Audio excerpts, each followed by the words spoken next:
Assalamualaikum Ananda, bagaimana kabar Ananda semua? Semoga kita selalu dalam lindungan Allah dan selalu dalam keadaan sehat walafiat.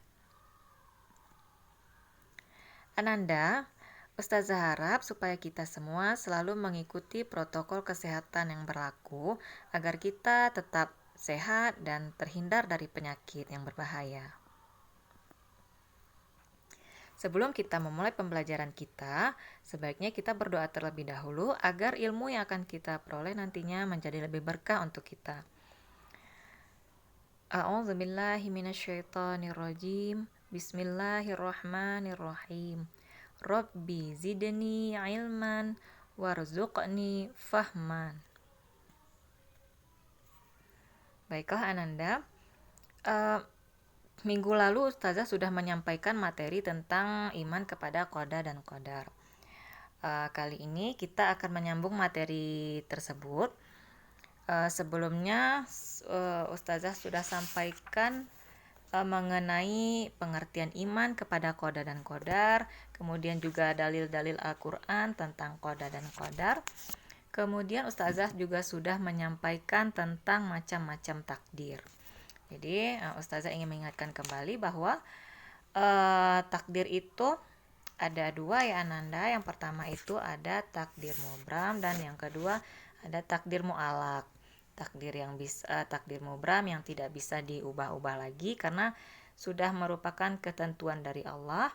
Kemudian takdir mu'alaq adalah takdir yang masih bisa diubah dengan usaha dan doa dari kita manusia. Baiklah, tujuan pembelajarannya masih sama seperti yang sebelumnya Ananda, yaitu supaya kita menjadi lebih beriman kepada qada dan qadar, karena itu juga merupakan salah satu dari rukun iman. Kemudian menunjukkan perilaku tawakal kepada Allah sebagai implementasi pemahaman iman kepada qada dan qadar. Kemudian memahami makna iman kepada qada dan qadar berdasarkan pengamatan terhadap dirinya, alam sekitar, dan makhluk ciptaan Allah. Kemudian diharapkan agar Ananda nantinya dapat menyajikan dalil nakli tentang adanya qada dan qadar.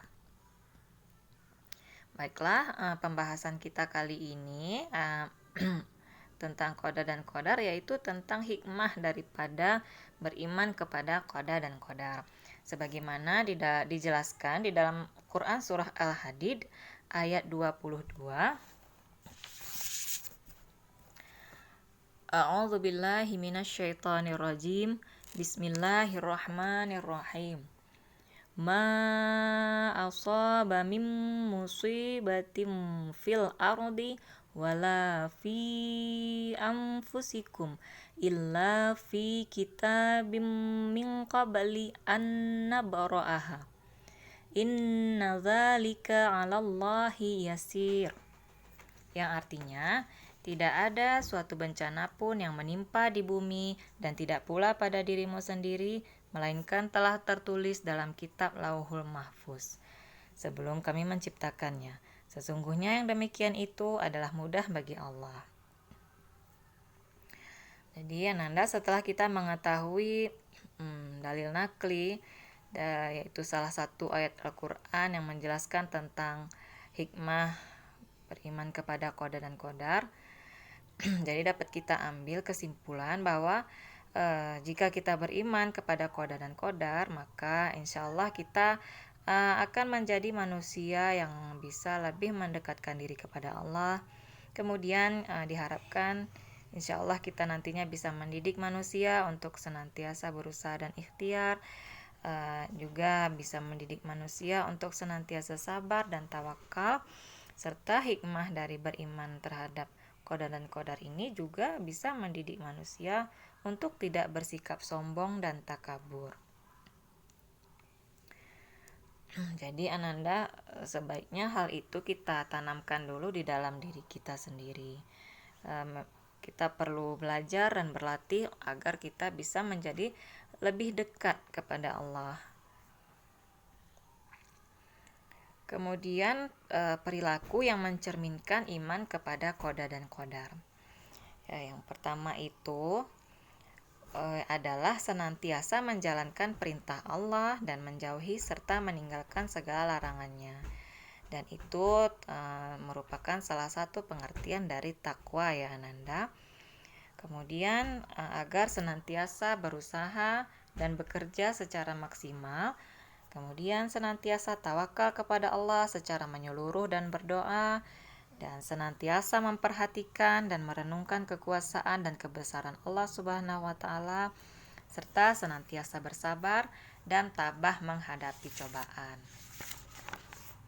Jadi Ananda, seperti poin pertama tadi, pada perilaku yang mencerminkan iman kepada qada dan qadar, yaitu senantiasa menjalankan perintah Allah dan menjauhi larangannya, yang berarti itu takwa ya Ananda.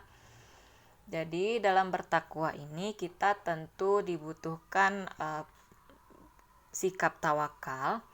Jadi tawakal ini juga perlu dibiasakan Ananda, supaya bisa kita tanamkan di dalam diri kita.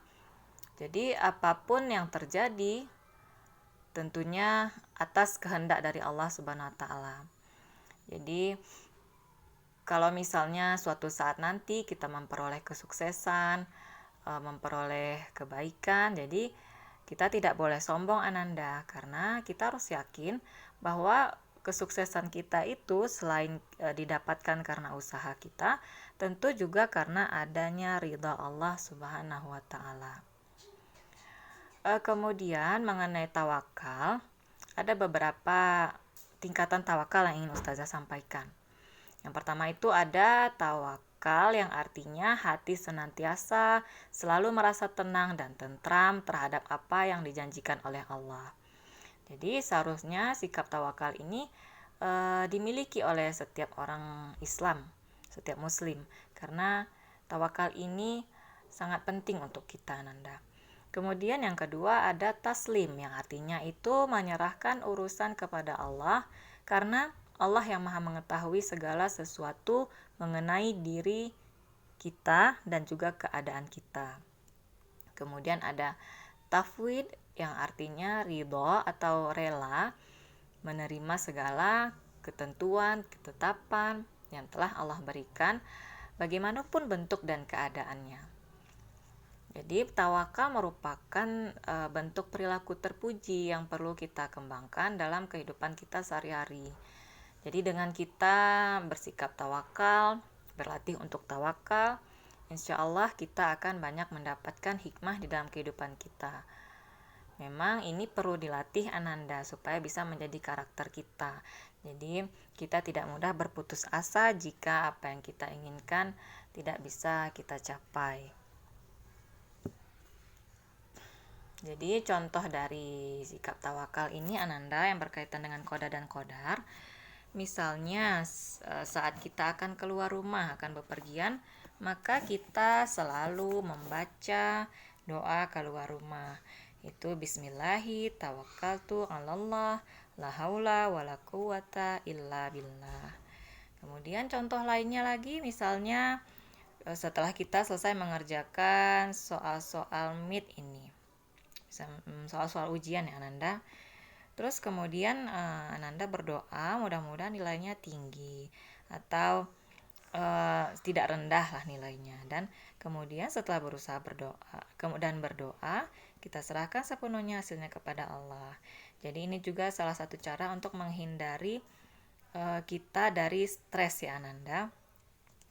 Kemudian kemudian kita harus selalu bersyukur saat misalnya apa yang kita inginkan tidak sesuai dengan yang kita terima. Jadi sebaiknya kita tidak berkeluh kesah atas apa yang sudah kita dapatkan, karena bisa jadi itu adalah takdir yang terbaik dari Allah untuk kita. Namun walaupun begitu Ananda, kita tidak boleh menyerah untuk selalu berusaha, untuk selalu berdoa, karena Allah menyukai hamba-hambanya yang berusaha di jalan Allah, dan kemudian Allah juga sangat menyukai hamba-hambanya yang berdoa. Bahkan manusia yang tidak mau berdoa kepada Allah itu merupakan manusia yang sombong gitu Ananda ya. Kemudian lagi contohnya misalnya terkait dengan qada dan qadar ini, misalnya setiap kali Ananda mau parkir kendaraan misalnya, Terus sebaiknya Ananda kan, walaupun kita sudah yakin dan percaya bahwa semua itu terjadi atas kehendak Allah, tapi setidaknya kita juga harus, misalnya Ananda juga harus mengunci kendaraannya, sebagaimana yang terjadi pada zaman Rasulullah Shallallahu Alaihi Wasallam dulu. Ada sahabat Rasul yang akan sholat di masjid. Kemudian waktu itu kan masih zamannya kendaraannya unta ya Ananda. Jadi untanya itu tidak diikat atau tidak ditambat oleh si sahabat tadi. Kemudian Rasulullah mengingatkan agar sahabat tersebut mengikatkan atau menambat tali untanya tersebut pada pohon supaya untanya tersebut tidak lari dan tidak hilang atau tidak dicuri orang. Itu tandanya bahwa memang yang namanya usaha itu diperlukan Ananda ya. Kemudian misalnya kita sakit, kita sebaiknya langsung memeriksakan kesehatan, entah itu ke dokter misalnya, supaya penyakit kita bisa disembuhkan. Tentunya yang menyembuhkan penyakit kita adalah Allah melalui bantuan dari dokter ya Ananda.